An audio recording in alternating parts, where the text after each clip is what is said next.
सौभाग्य से भारतवर्ष में इतनी सारी भाषाएं हैं, इतने सारे पंथ संप्रदाय है।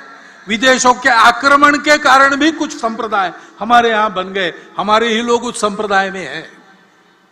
उनकी पूजा है पंथ संप्रदाय विदेशी है, वो यहां के हैं। कुछ दशकों पूर्वज उनके वही थे जो हमारे।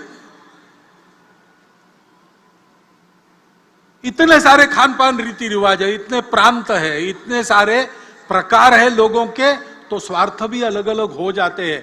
फिर भी सदियों से हमारा राष्ट्र जीवन का एक सनातन अक्षुण्ण प्रवाह चला है। भारत का अस्तित्व सदा रहा है, व्यवस्थाओं की भी विविधता रही, राज्य भी अनेक रहे, लेकिन सदैव भारत रहा, भारत एक रहा। पूरे भारत की प्रशस्ति रामायण में है,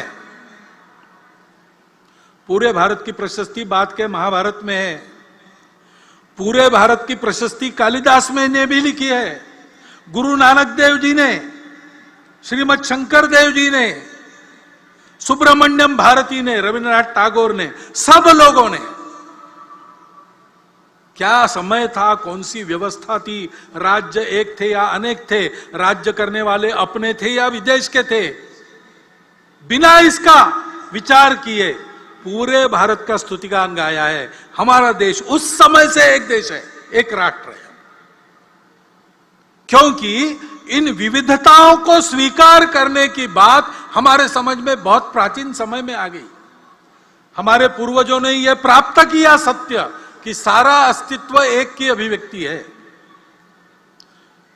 उस एक को जान लो तो कभी फीका न पड़ने वाला शाश्वत सुख प्राप्त होता है, और इसलिए उसको प्राप्त करने के लिए उपभोग को छोड़ के चलना, ऐसा जीवन और वो प्राप्त करना, ये परम लक्ष्य, ऐसा तरीका